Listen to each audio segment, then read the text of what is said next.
We connect through stories, and people love hearing stories. So think about what kind of stories can you start to share about your book, your program, your product, your business, why you're compelled to start styling or designing interiors. What has moved you into action about this? Start sharing stories. It's such a powerful way to create connection, and people love to go on a journey with you. Welcome to Imprint, a podcast about creating a home and life you love. I'm Natalie Walton, an interior designer, stylist, and best-selling author focused on an holistic approach to homes. Each week, I'm sharing insights and interviews about the creative process to help you enhance both your interiors and well-being, as well as provide you with the tools and resources to make considered and sustainable choices with all that you create. Hello, everyone, and welcome to Imprint. I'm looking forward to pulling back the curtains on a part of my business that I've never shared before. And I thought now is the time, because we are getting towards the end of this year, and some of you might start thinking about, what do you want to create next year? What is one of your big goals for 2024? Or perhaps if you're listening to this episode sometime in the future, you might have an idea that is on your heart and you want to launch it into the world, but you're not quite sure of the best way to do it. Or maybe you have tried to launch things before and it hasn't quite worked out how you hoped. I have had varying experiences with launches, and I have certainly learned what works and what doesn't. And so I'm going to be sharing that with you today. And you can apply these ideas to different, areas that you're excited about. Perhaps you have a product that you want to launch into the world, or a service. Maybe you want to launch your interior design services or your interior design business. Maybe you've got a business idea, or a book is on your heart and you want to launch it into the world and give it its best possible chance. Or maybe you're about to launch an Airbnb, or maybe you've even got a course or a program. Whatever it is that you have on your heart, this framework will work for you. And I'm really excited to share it with you, because it is something that has really transformed my business and been really powerful. So let's get into it. First of all, I just want to give you a little bit of a context, because you might be thinking, well, you've got a little bit of a sense of launches and you've seen what other people do. But let's take it back or break it down with a couple of examples that you might be familiar with. Well, I think we're all familiar with these examples. One is, many of you will have an Apple iPhone, and think about the anticipation that Apple would create for its products, and it still does. I would say it's perhaps a little bit less because they're rolling out more and more products. But the first few times they did it, they would have queues outside their door.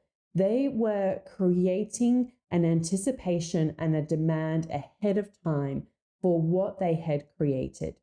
Also think about the Harry Potter books and the amount of anticipation that was created for those books and the films and the queues and all, the community and the movement that was created around those.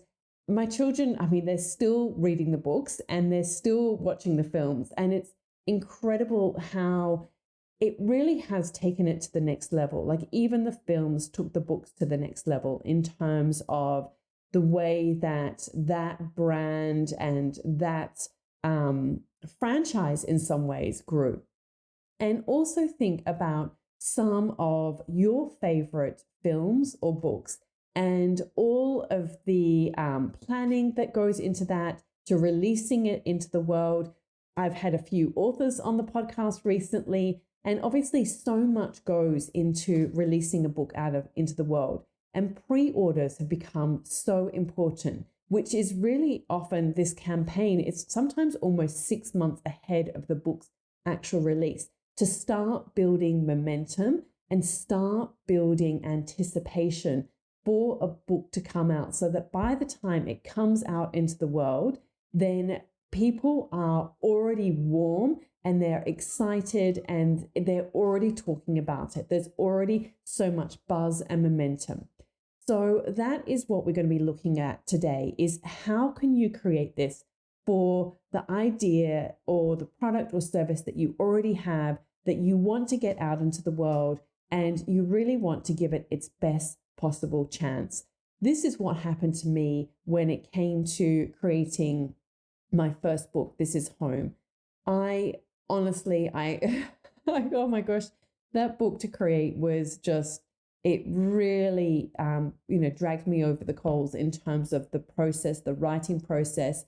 I really pushed myself, had many, many late nights. I put my heart and soul into that book. And then when it came time to launch, I thought, I've got to give this book its best possible chance because I've put so much into this. I just don't want it to fail. I want it to reach people. And I really believed, and I still do, in the message of that book. I really believe in the ideas and the content that I share in that book, that it is so important. And all of my books, I put so much into them. And I think also one of the reasons that they've all done so well is the fact that I do put so much into them and they then take on a life of their own, and people buy them for friends, people buy them for other people. And it becomes not, it gets to the point where it's not just about me sharing about my books, but it's far beyond that in terms of other people sharing it, beyond my immediate circle or my immediate community. So I'm going to share that there are really 4 key phases to launching any kind of product or service. And as I mentioned, these can be applied to different areas, from services, books, programs, whatever it is. Obviously, you will need to adapt it slightly to whatever you're dealing with. But this framework, I'm trust that you're going to find really helpful to have a better understanding of what you really need to be thinking about, and often how much earlier you need to start this process. And that's why I wanted to share it with you today, because I think that we can be working on something and then sometimes the actual launch of it can be a little bit of an afterthought. It can be like, oh, okay, well, I guess I better quickly share something on social media about this. And really, if you want to give it the best success possible, the best chance possible, you really need to start planning ahead of time. And I'm actually going to create an episode to share more about planning. So stay tuned for that. But because the planning and how you plan your year is really so important. So the first key stage is what you could call the pre-launch. So this is really all about priming your audience and building anticipation for what you are about to create. Now, some of you might be thinking, but I don't have an audience. And I will be talking about that in my free course that you can go and check out the details. So there'll be a link in the show notes if you want to get more information on that. So I have created an entire training in terms of how to get more leads. So this is, how to attract your right people and really grow your audience. So stay tuned for that. That will be coming up very shortly. And the first class has already run, but if you want to get access to that second class, then make sure you sign up. And I think it's nataliewalton.com/design and grow. But check out the link in the show notes because you'll get all the details there. It's a really important one. If you're struggling to actually grow your audience, then you really want to come and join that one. So, like I said, the first one in terms of the pre-launch it's all about priming your audience and building anticipation. And it's a really great way as well to test the waters and get an idea as well on the objections of people you might have. So it's the third key component of this is also, it means that you can sometimes, obviously not necessarily with a book, but you can tweak whatever it is that you're working on. So there might be elements that you sort of really realize in terms of the messaging, the wording, how people are responding to it, then then that can be something that can really factor in. I actually had this fairly recently. I was sharing the space for the showroom for Imprint House, and I was sharing a light prototype that we are going to be offering very soon. It might even be live by the time that this episode goes live. And we had installed it in the kitchen, and somebody was saying because of the way it had been hung from a ceiling rose on the wall, hanging up to a hook from the ceiling and down, and the crop of the photo, they actually thought it was a wall sconce. Now, it's not a wall sconce, it's actually a pendant, but it's just the way that I hung it. I thought, that's really interesting. Maybe we could look at getting the hardware to actually turn it into a wall sconce. And, so it's really when you share your work ahead of time, when you tease it, when you share little snippets with your audience, you start to get questions from people, you start to get feedback from people that can really help you then think about tailoring your offer or whatever it is that you're about to share with the world.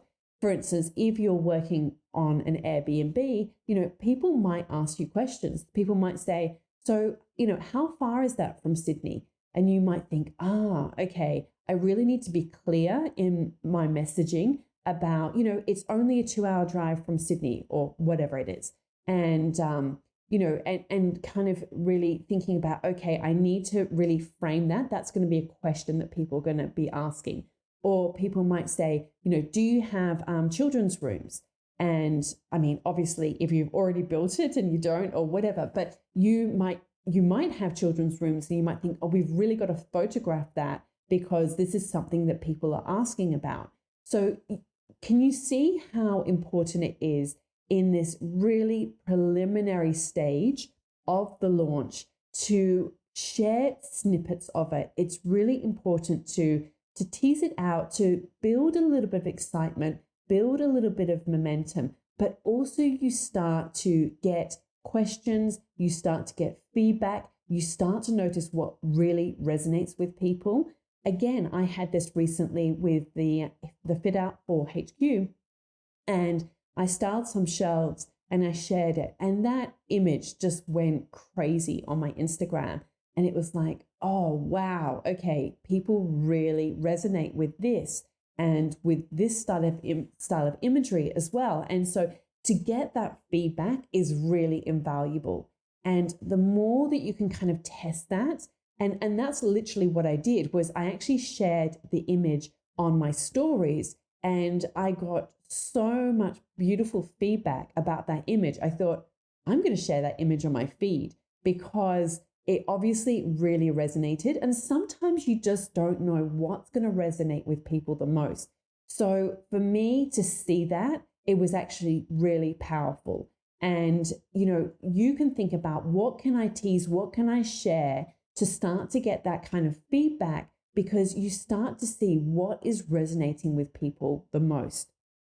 So it's really important, this preliminary part of your launch.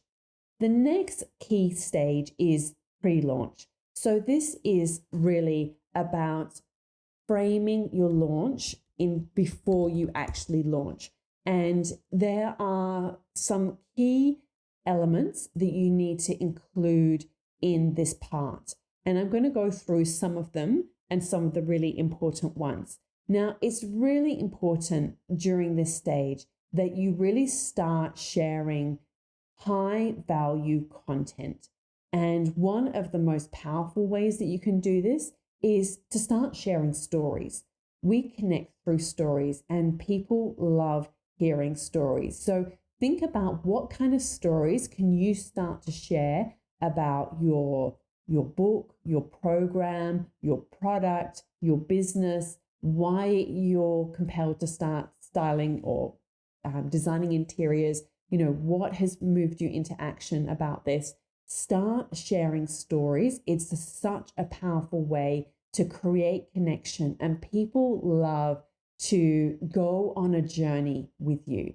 And this is, again, just recently with this launch of the design space for Imprint House is, because I started to escalate the number of stories that I was sharing on Instagram, it starts to build this excitement that people want to be part of something, and it kind of wakens them up a little bit. So you really want to wake up your audience in terms of, what you're about to offer. And you want to kind of, give them, I'm kind of shaking my head as I'm saying this, when you kind of wake up and it's like, you sort of shake your head. It's like, oh, okay, what's happening? What's going on? And that's what you want to create with people. You want them to sort of wonder what's going on, what's happening here.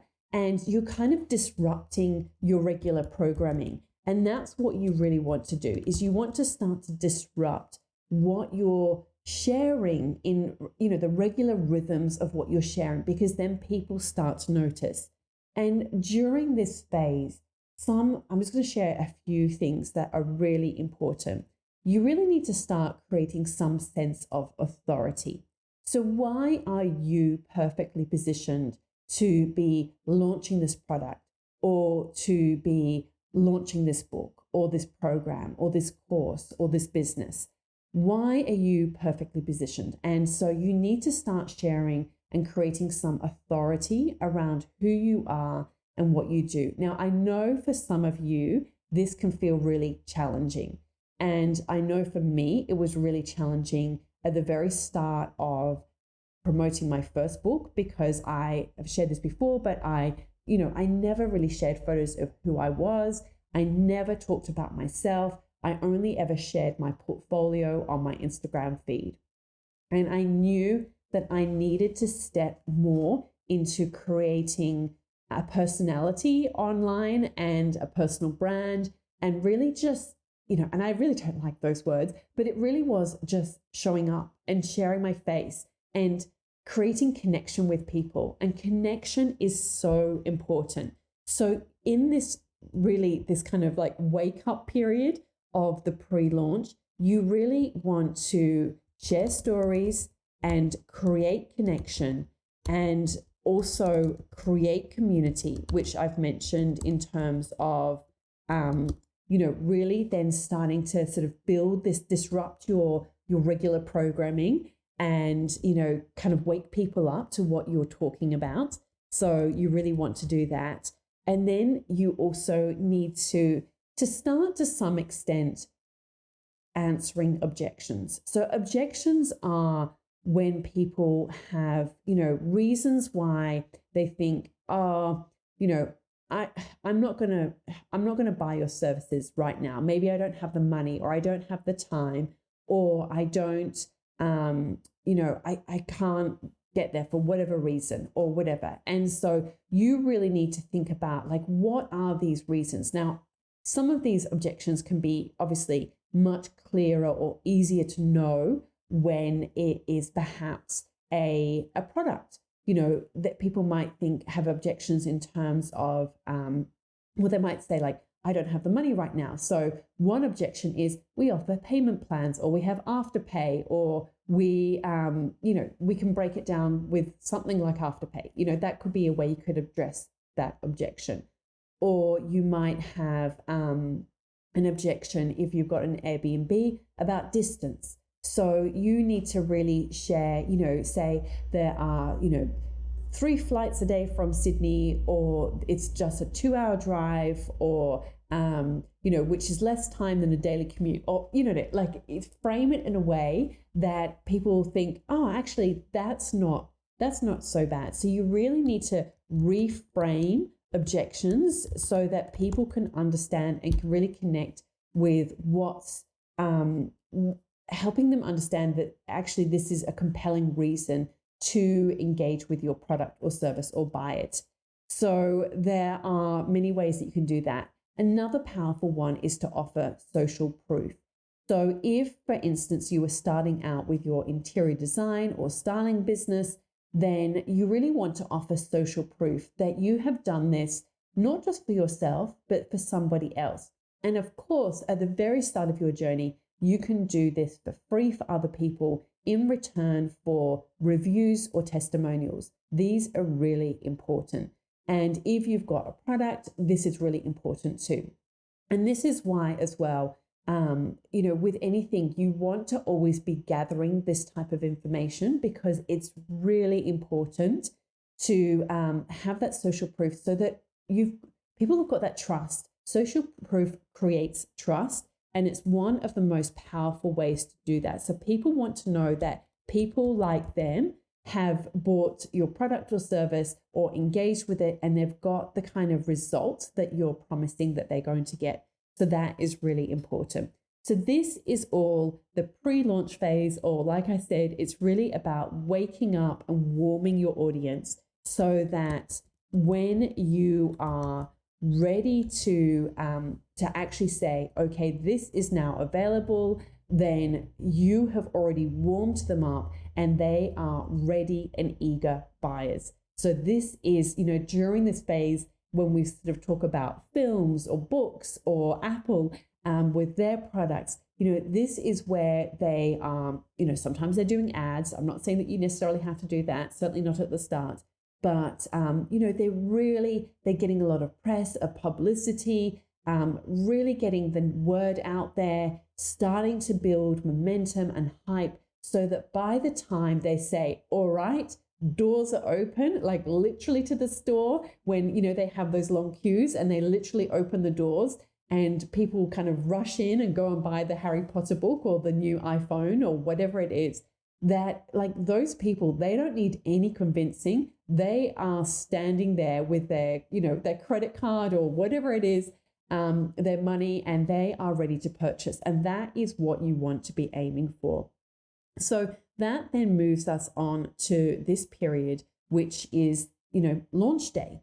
It is launch day, or sometimes also called cart open. And cart open just obviously refers to, it means we're taking orders now. Like we can now create a transaction where you can literally now buy the book, or, we can exchange, like you can pay for the book and I can give you the book, or, which is obviously a bit different to pre-order, or that, my design services are now open and I'm now taking, consultations. So you can now pay for a consultation, or, we're taking bookings now. So the bookings are now open. So you can now book the Airbnb. So this is the launch. So you have warmed up your audience to the point where hopefully you have now got, and you should feel much more confident. I should say it's not just about hope. Like now you should actually be in this phase where you're actually feeling confident and you know that you have got some people who will be ready and eager to buy your product or service. And one thing that, depending on what you're offering, it can be really powerful to create a sense of scarcity around this. So what I mean by this is that you might say, we only have, and lots of product-based businesses do this. They say, we have got a shipment coming in, and once we're sold out of that shipment, then, then you'll have to wait and go back onto pre-order for the next shipment. So that can be with furniture products, for instance, like some businesses do that. They will say, we're getting a delivery. Some even clothing brands will do this. They might do small batch runs and say, we've got a limited number of this particular dress that is available. And so if you want to get this, you need to order now. Otherwise, once we're sold out, some people say we're only going to do one run of this style. So it creates that scarcity around a product that can be really compelling for people. And that's what you really want to create. You want to create a compelling offer for people so that during this stage, they are so excited and they're like, I don't want to miss out on this thing that you're offering. If you are an interior stylist or designer, or you've got some kind of business in that field, then, it might be that my calendar is now open for consultations for the next month or for the next, 90 days or whatever it is. And you set a time frame. And then once those bookings are made, then, I will then be releasing the next set of consultations beyond that. So this is something there's a website called The Expert for interior designers. So many of them do that. They only open the calendar for a certain period of time. And so that creates that sense of, it really makes it compelling, because there's a sense of scarcity that if I don't get in now, then I might miss out. And then the fourth phase, which often gets overlooked, but it is really important. It's not as exciting as obviously the launch period, but is the post-launch period. And so during this launch, it really is about, first of all, you want to be following up with people who have bought your product or service, so that it can be an onboarding sequence or there's some kind of onboarding interaction, so that it's not just like, oh, I bought this thing and now like you've dropped the ball and you feel like, they feel like they've been kind of left high and dry. So, that you're really kind of nurturing them in some kind of beautiful way, or otherwise, if they didn't buy from you, then you can, reach out to them and say, is there anything that I could do differently? Just curious, why it wasn't right for you. And you can learn so much valuable information, which then kind of continues on the loop in terms of you can then address those objections next time. So that can be really important and really valuable. And there are many ways that you can gain this information and learn more about people in terms of really getting a clear picture on what they loved, what they didn't love, and what you could do differently next time. And if you do this process right as well, then you actually set yourself up well for your next launch. So I have this actually a lot when I offer my courses. I have people who say, I've enjoyed your free classes so much. Thank you. And honestly, I get such beautiful messages. Sometimes when you're launching something, even for me, like it feels challenging at times. And I think, oh, I don't want to bother people, and I kind of sometimes get into that mindset, which I know is not helpful. And then I will get an email. And sometimes, honestly, I sort of think, oh no, I hope that they're not going to be upset about, because I've just had a launch. And I will get these emails and people will say the most beautiful messages. They will say, thank you so much for that incredible free class. I love everything you do. I love that you really, you can see that you're creating from the heart. And I really hope one day to join one of your programs. I can't do it at the moment. I mean, like I had someone saying, my daughter's just about to start college or whatever, like all of these, different reasons. And they say, but I really, it's on one of my goals for next year.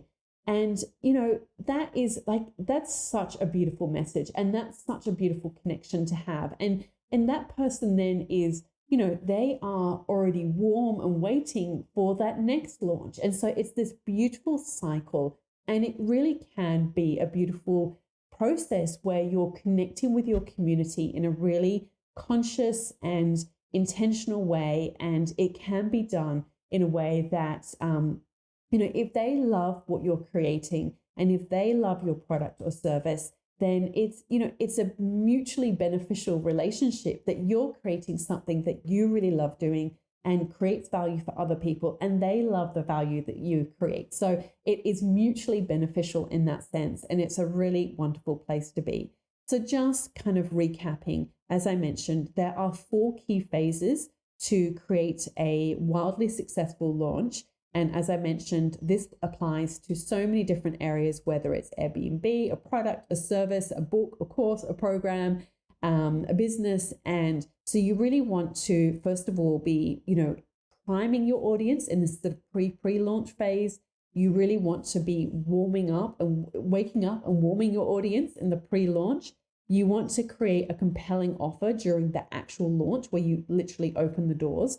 And then you want to create a post-launch experience where it really is, a mutually beneficial, closing and kind of like putting a bow on, that whole experience. And so you can sort of, it's like the Christmas decorations at the end of the year, like you've had that experience, you've pulled them out, you've put them up, you've had that experience together, and then you pack them away and you sort of like, it's all done and ready, and you're ready then for the next year and you can go through that experience again. So I hope this has been insightful for you. If you have on your heart that you want to launch a product or service, maybe even before the end of this year or sometime next year, and I hope that you found it valuable. As always, if you know of someone who is about to go through this process,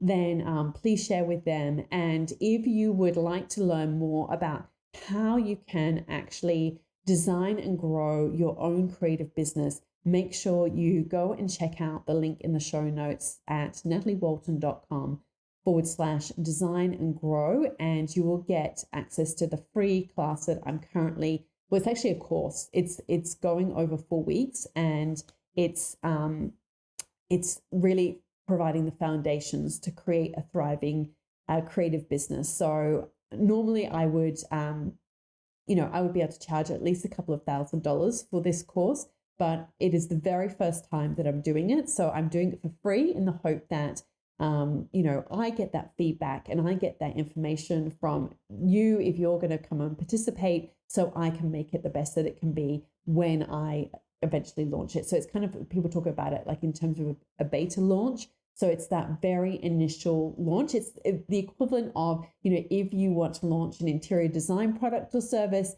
and you might do it for free for friends in return for saying, look, can you give me some testimonials or give me some feedback on what you liked, what you didn't? Well, it's that kind of idea. And so it really is something I'm very excited about teaching. And like I mentioned, the next one is all about how to get and grow your audience so that you can then have an audience to make offers to. So I hope you're going to find that super valuable. Thank you so much for joining me today. If you enjoyed it, then please leave a 5-star rating and review, and can't wait to connect with you again very soon. All of the links and info for this episode are at nataliewalton.com/podcast. Don't forget to subscribe so that you can get a direct download of the latest episode. And I really appreciate when you take a minute to rate and review, as well as share the love with someone you know who might benefit from this episode, or on social media. If you'd like to access a range of free resources, come visit my website, nataliewalton.com. Thank you to Jaeger Media for producing this podcast.